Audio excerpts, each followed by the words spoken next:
sabiduría, ciencia, artes de costurero, etcétera, todas las artes que existen en la Escritura, artes que se encuentran en nuestro Señor Jesucristo. Debemos de saber nosotros que todas las cosas, todas las artes, las habilidades que Dios da, hermano, vienen de Él. Es decir, no es algo humano, no es algo que se aprende humanamente, sino es algo que viene de parte de nuestro Dios.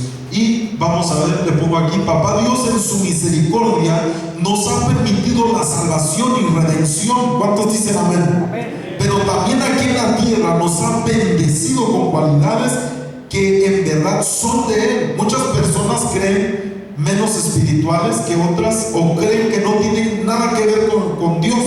Mas sin embargo la Escritura nos enseña lo contrario, pues todo le pertenece a nuestro Padre Celestial, todo es de nuestro Dios. Y podemos ver la primera cita bíblica. Si usted tiene su Biblia, puede abrirla por favor, hermano amado, Colosenses capítulo 2 versículo 3. Y podemos ver, hermano, esta porción. Si usted la quiere leer acá, hermano, tengo la versión Reina Valera 1960, y podemos leer la Escritura en Colosenses 2:3, y dice: en quien están escondidos, de conmigo, todos los tesoros, dice, están escondidos todos los tesoros de la sabiduría y del conocimiento. ¿En quién? En Jesucristo. En Él están escondidos, hermanos, todos los tesoros. Diga conmigo otra vez: todos los tesoros de la sabiduría y del conocimiento. En Él está todo, hermano. A Dios le plació, al Padre le plació darle al Señor, hermano amado, poner en Él toda la sabiduría y todo el conocimiento. Ahora, la palabra sabiduría en el Strong es la palabra Sofía, que quiere decir sabiduría. La palabra Sofía quiere decir sabiduría, y está hablando de una sabiduría, hermano, puede ser elevada o más baja, mundana o espiritual, sabiamente, es decir, abarcando. La palabra Sofía en el griego se refiere a una sabiduría que abarca la sabiduría espiritual y terrenal. La sabiduría espiritual y terrenal, no solo lo espiritual.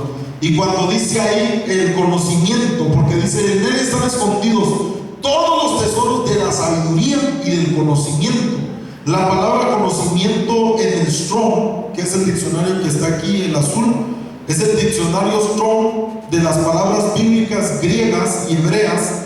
Y dice, esta palabra es una palabra griega. Cuando dice conocimiento, esta palabra gnosis en el Strong, que está hablando de un conocimiento, está hablando de una ciencia, está hablando de algo que usted puede conocer.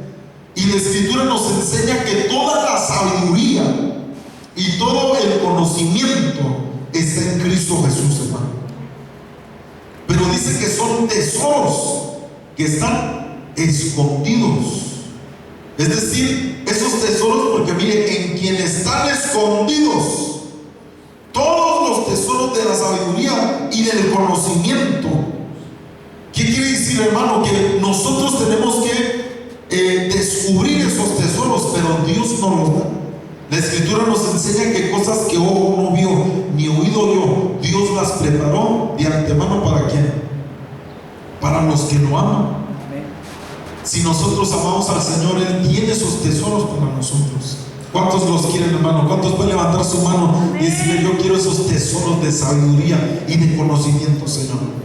Porque una de las cosas más terribles, hermano, en las cuales el enemigo trabaja sobre nuestra vida, es que seamos ignorantes, hermano. ¿Por qué causa pereció el pueblo? Por falta de conocimiento. Dice: por eso pereció mi pueblo, porque le faltó conocimiento. Una de las armas más poderosas que el enemigo tiene es que nosotros ignoremos las cosas. Pero en Cristo Jesús están escondidos todos los tesoros de la sabiduría y del conocimiento. Obviamente en el mundo se manejan otras cosas, hermano, y la gente tuerce todo. Cuando una persona no entiende algo, no lo conoce, lo primero que dice: esto es del diablo, esto no es de Dios, o esto no está bien, o esto. Mas sin embargo, nosotros somos testigos en la congregación de que la Biblia habla de todas las cosas que existen, todas las cosas que pueden existir, todos los conocimientos que puedan existir, todas las sabidurías que puedan existir, están escondidas en el Señor. Otra sabiduría que se revela en contra del conocimiento y la sabiduría de Dios es aquella que está caída, que dice en Santiago que es animal y diabólica, es terrenal, no es de Dios. Pero en Cristo Jesús nosotros podemos encontrar todo lo verdadero. Ahora, la palabra Sofía en el griego, y hay otras palabras griegas ahí que se refieren a una mente equipada. Este está en el diccionario Barclay, que es el diccionario bíblico también, y dice que una mente equipada para los griegos tenían tres grandes palabras que describían otras, dice, tantas grandes cualidades de la mente. Si un hombre poseía estas tres cualidades, contaba con una mente bien equipada. Los escritores del Nuevo Testamento se apropiaron de las palabras, pues estaban convencidos de cuánto describen se encontraba en Jesús y solo en Jesús. La primera palabra es Sofía. Generalmente Sofía se traduce sabiduría, pero sabiduría de las últimas cosas. En los escritos griegos hay muchas y grandes definiciones de Sofía, pero la más común dice que Sofía es conocimiento de las cosas, tanto humanas como divinas, y de sus causas. Es decir, el Señor Jesucristo en él entendía todas las cosas, hermano.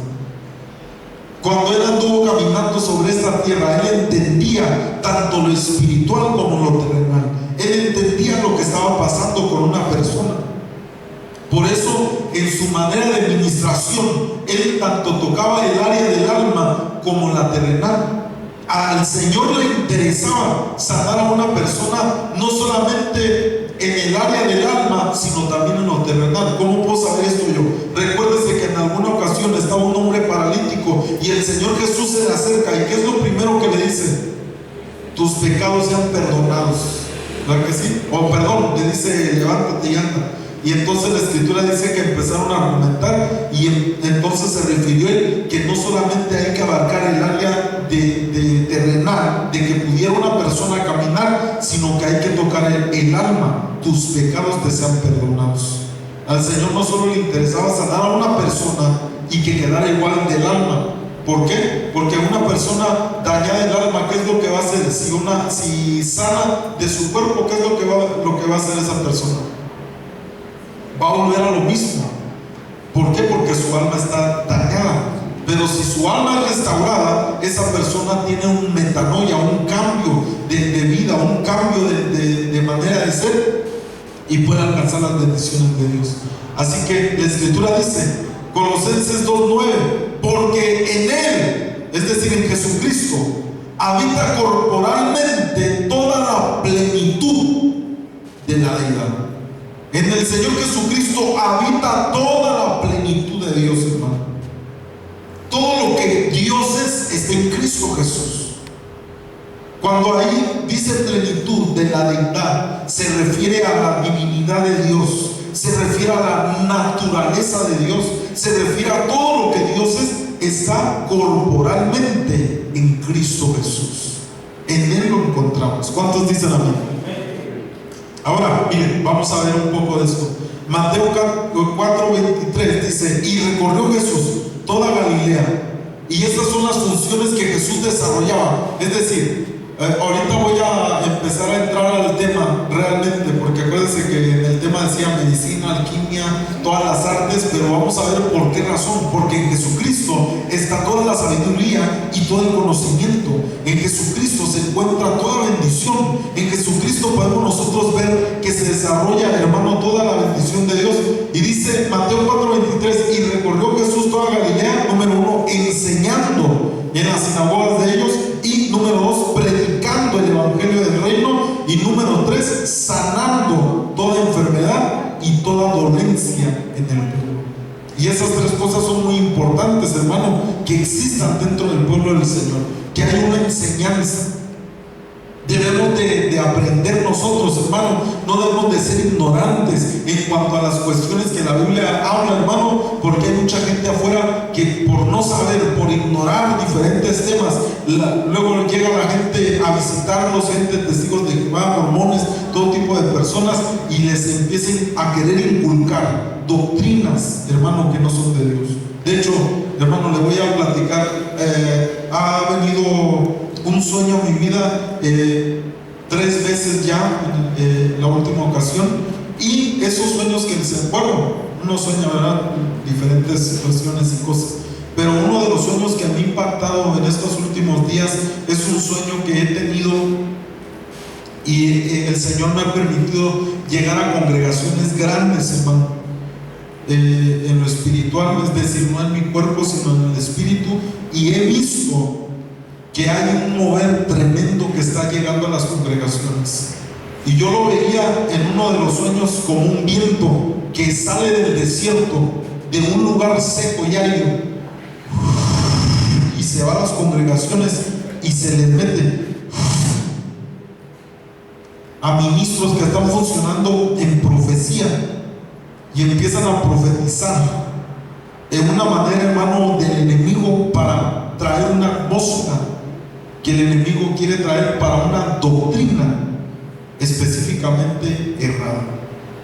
Y yo ya lo vi 3 veces en un sueño, y le digo: Señor, guarda la congregación, guarda las congregaciones, guarda tu iglesia, guarda los pastores, porque uno de los sueños veía que una persona se levantaba en uno de estos sueños que tuve, y ese espíritu que se le metía a esta persona le empezaba a profetizar a los pastores, y los pastores accedían a lo que esa persona le decía. Y lo que me sorprendía en el sueño, hermano, ¿se ha visto a una persona endemoniada? Bueno, usted sabe, hay diferentes cosas que pasan en estas personas, pero una de ellas es que la voz les cambia. Pueden estar hablando una voz normal, después una voz ronca, después una voz aguda, y cambian la voz. Y lo que yo veía en este sueño es que esa persona estaba poseída. La persona a la que venía ese viento del desierto y se le metía, hablaba, hermano, grueso, luego hablaba agudo, y aún así no discernían los pastores de esa congregación que estaba endemoniada esa persona, y accedían a ponerse enfrente de esa persona para que le impusiera manos esta persona y orara por esa gente. Y entonces, cuando eso pasó, dice la Escritura, dice el Señor Jesús: sed astutos como la serpiente, inocentes como paloma, y que saco mis alas de paloma, hermano, y que me salgo de esa congregación rápido. Y cuando iba afuera, no sé si a usted le ha pasado que hay sueños donde usted quiere correr y no puede correr, siente que no puede correr, y así sentía, porque yo sabía que cuando terminara de ministrar a las personas esas que estaban ahí, se iban a rebelar y me iban a querer agarrar a mí. Y por eso yo dije: antes de que se manifieste ese espíritu de error, me salgo. Y entonces, cuando iba allá afuera, no podía correr, hermano, porque estaba en una posición que abarcaba terriblemente mucho territorio. Y le dije: Señor, líbrame de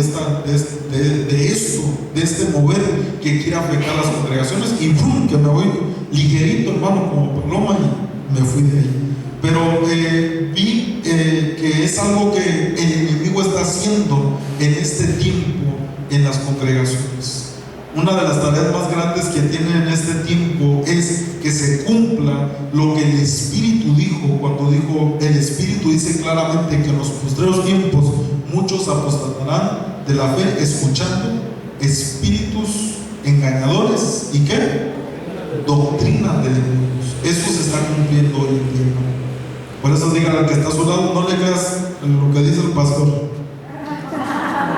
No, de verdad, dígale, no le creas lo que dice el pastor. Cree lo que tu Biblia dice, hermano. Cree lo que la palabra de Dios enseña. Aleluya, den ese aplauso si se lo da, porque Él es el que merece toda la gloria y la honra y la alabanza, hermano. Solamente a Él debemos de creerle, solamente a su santa palabra debemos de creerle. ¿Cuántos dicen amén? Entonces, hermano, dice la Escritura que andaba enseñando Jesús. La enseñanza es algo importante, hermano. Andaba predicando. No es lo mismo enseñar que predicar. Predicar usted puede decir lo que quiera, hermano, pero enseñar tiene que agarrar la Biblia y enseñar a la gente lo que ahí dice. La predicación, Jesús usaba parábolas Jesús usaba muchas cosas para predicar, pero también enseñaba el Señor, la doctrina. Y número 3, estaba sanando toda enfermedad y toda dolencia. Es decir, la enseñanza y la predicación debe de ser, hermano, complementada por la sanidad que Dios le ofrece a su pueblo. ¿Cuántos dicen amén? Así que dígale al que está a su lado: el Señor te da sanidad, hermano. Créelo. ¿Cuántos lo creen? Si lo creen que el Señor nos da sanidad. Ahora, miren, la palabra sanidad, sanando, cuando dice que estaba sanando toda enfermedad, es la palabra griega. Usted lo puede buscar en el diccionario Strong. Si usted lo tiene en su computadora, si a usted le gusta estudiar, puede buscar la palabra sanando toda enfermedad. Es la palabra griega 2323, que es terapeu, que obviamente está hablando de terapéutica. La palabra terapéutico está en la Biblia, es una palabra griega.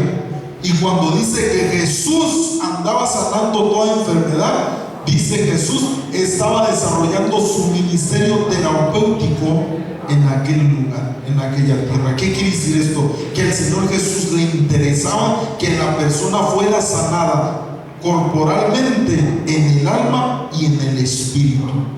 Al Señor le interesaban las 3 partes. Por eso en 1 Tesalonicenses nos dice: para que todo vuestro ser completo o entero, dice, espíritu, alma y cuerpo, sea guardado irreprensible. ¿Para qué? Para la venida del Señor.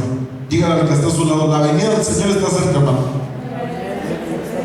¿Sí lo cree o no lo cree? ¿Sí lo cree? Amén.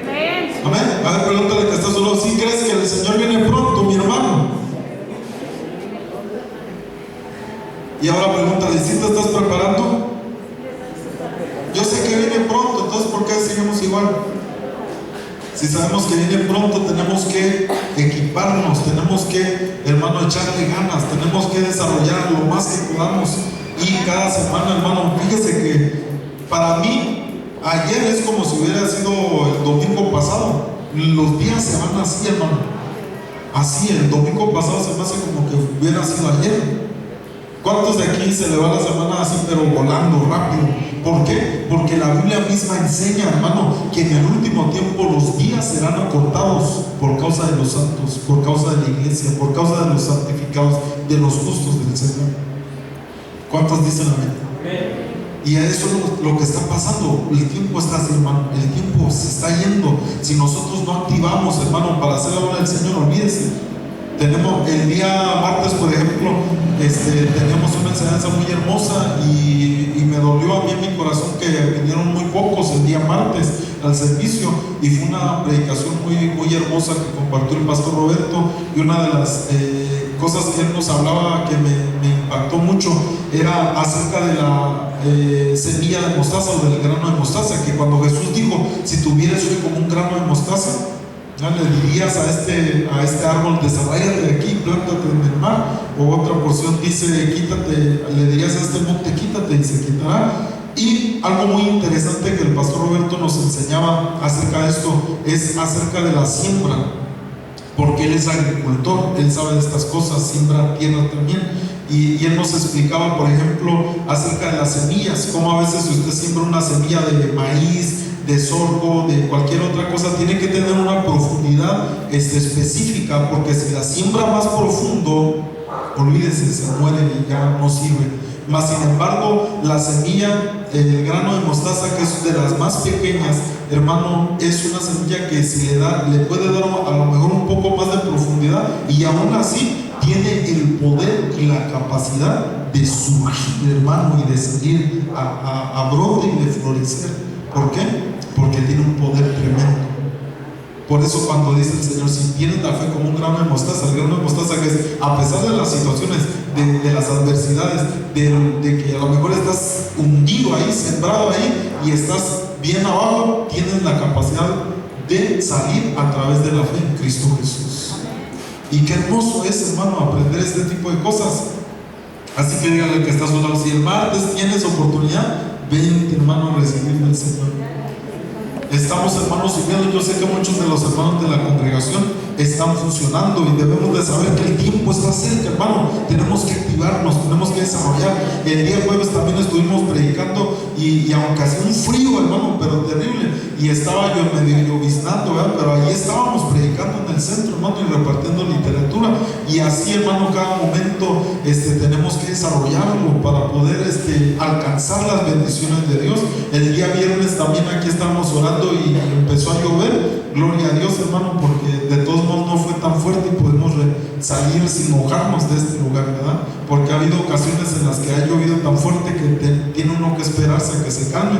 Pero, hermano, cuando hay el deseo en el corazón, podemos lograrlo, podemos hacerlo, podemos, hermano, esforzarnos para poder alcanzar las bendiciones de Dios. ¿Cuántos quieren que este año, hermano, sea un año de grandes bendiciones para su vida? Dígale al que está a su lado: esfuérzate, hermano, esfuérzate, alcanza, arrebata esas bendiciones para tu vida. Yo sé que muchas veces desarrollamos, hermano, cosas en Dios y es algo hermoso. Así que cuando Jesús, hermano, estaba sanando toda enfermedad y toda dolencia, la Escritura dice que era un ministerio terapéutico. La palabra sanando es terapéutico, que está hablando de ese sentir. Ya dice aquí, ese significado es principalmente servir como terapón, es decir, un asistente, luego cuidar de los enfermos, tratar, curar, sanar. Está hablando del término terapéutica. Así que nosotros sabemos que esa enseñanza viene del Señor. El Señor trataba de esa manera, es decir, Él sabía lo que estaba haciendo, hermano. No crea que cuando Él untaba el lodo en los ojos del ciego, cuando Él, si se acuerda que a uno le escupió en la lengua, a un mudo que no hablaba, y lo que hizo el Señor fue escupirle en la lengua para que pudiera hablar, y habló. A otra niña que era sorda, ¿qué fue lo que hizo? Le gritó, hermano, en el oído: ¡Epéfata! Y se le abrió y pudo entonces escuchar. Porque el Señor, el trato que estaba dando no era simplemente algo espiritual, sino que como están escondidos en Él, hermano, los tesoros de la sabiduría. Él conocía lo que estaba haciendo, Él sabía lo que estaba haciendo, porque en Él, hermano, tenemos toda la gracia. El Señor, hermano, caminaba en esta tierra y Él sabía cada cosa que podía hacer, desarrollar, hermano, pero hay que tener fe en el Señor. Dice la Escritura que cuando Él llegó a un lugar, dice que no pudo hacer muchos milagros ahí, ¿por causa de qué? De la incredulidad de ellos. Pero si nosotros creímos, hermano, el Señor dijo: cree y verás la gloria de Dios, hermano. Si tú crees, puedes ver la gloria de Dios. Si tú crees en Él, hermano, puedes ver la bendición del Señor. Nos damos cuenta que el ministerio del Señor Jesucristo, de nuestro Señor Jesucristo, de sanidad, era terapéutico. Algo que no solo cubría el área de sanidad terrenal, sino también el emocional y del espíritu. Vemos también el uso de los frutos como medicina. Ya lo hemos hablado antes. Si usted pensaba: no, es que yo solo confío en el Señor espiritualmente. Sí, pero por eso la Escritura dice que en Cristo Jesús están escondidos todos los tesoros de la sabiduría y del conocimiento. ¿Qué quiere decir? Que todo lo creado lo creó Dios con un propósito y con una razón. No crea que cuando Dios hizo una fruta, la hizo solamente para que se la come ya. No, tiene beneficios para su cuerpo en muchos aspectos y hasta en lo espiritual también. Tiene una administración más allá. Y la Escritura nos enseña. Isaías 38:21 dice: y había dicho Isaías: tomen masa de higos y póngala en la llaga, ¿y qué? Sanará. Esto era un profeta hablando. El profeta les había dicho: tomen masa de higos y pónganla sobre la llaga y va a sanar. ¿Por qué? ¿Por qué higos? Diga, a ver, pregúntale que está a su lado: ¿te gustan los higos, hermano? Sí, amén. Porque tienen propiedades, hermano, para recuperación. Tienen esas propiedades. Usted debe saber que cada uno, como ya le hemos compartido, hermano, en otros tipos de enseñanzas que hemos dado aquí en la congregación acerca de cada uno de los frutos. Una ocasión les enseñábamos que el color que Dios le dio a cada fruta, a cada verdura, se las dio, no, es decir, no fue la tierra, no fue, hermano, otra cosa, fue Dios quien le dio el color, porque por causa del color se puede saber el tipo de nutrientes, de minerales, de vitaminas que tiene un fruto. Y a través de ese fruto usted puede alcanzar bendiciones en usted. Pero si nosotros no creemos en eso, no, es que eso ya me suena a mí como que son de esos curanderos, ¿verdad?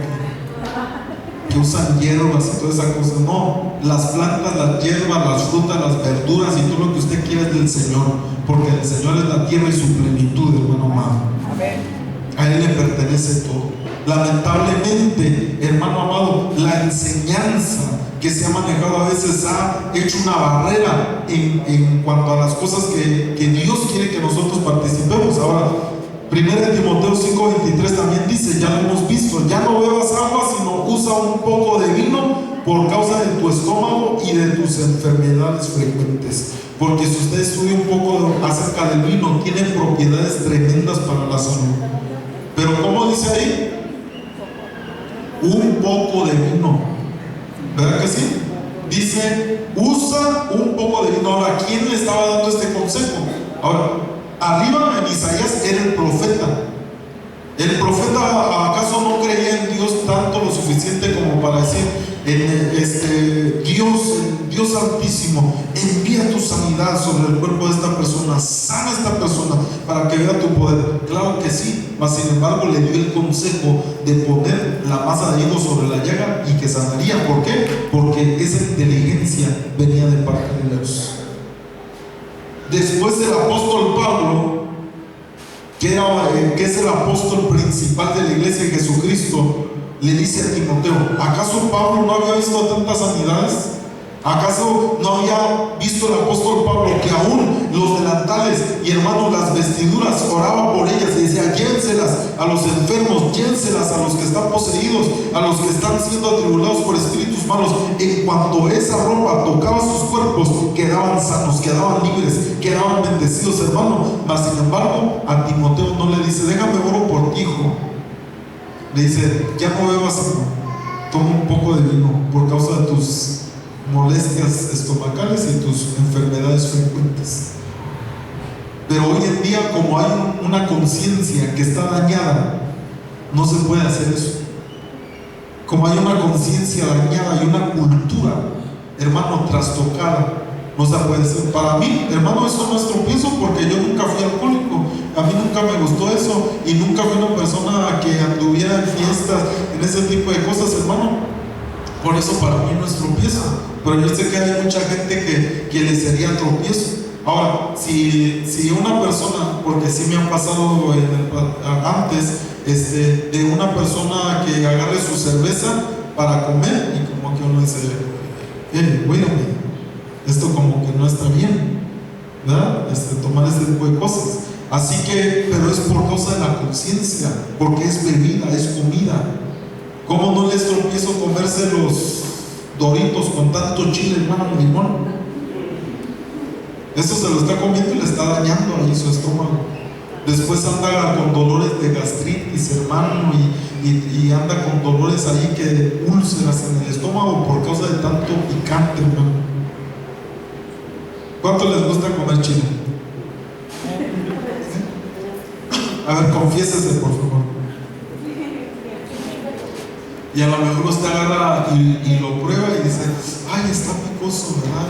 Pero ahí sigue. Está picoso. Y hay gente que hasta suda, hasta se libera cuando come chile. Pero ya cuando comieron, hermano, cuando terminaron, y después les empieza el dolor estomacal. Ay, no hubiera comido chile, no hubiera comido. Usted se lo ganó. Ahora sí, Señor, perdóname, Señor, quítame este dolor. Y el Señor dice, yo no le dije que anduviera comiendo eso. Uno mismo se lo provoca, se lo produce. Hay enfermedades que uno mismo se puede producir, hermano, por causa de la negligencia que uno tiene. ¿Por qué? Porque nos gusta, hermano, comer cosas que no debemos de comer. No, pastor, yo sí como bien. Pues sí, ¿no? Pero también me gustan las cocas, las Pepsis, ¿o no? Y la escritura nos enseña, hermano, que el agua es de vida. Tenemos que tomar agua. A ver, dígale que está a su lado, si tomas agua o no tomas agua, ¿no? Hay que tomar agua. Amén. Ok, entonces continuemos. para que se cumpla la palabra, hermano. Apocalipsis 22:2, Revelaciones 22:2 dice: en medio de la calle de la ciudad, está hablando del cielo, dice, y a uno y a otro lado del río estaba el árbol de la vida. Y dice que este árbol de la vida produce 12 frutos. Produce 12 frutos.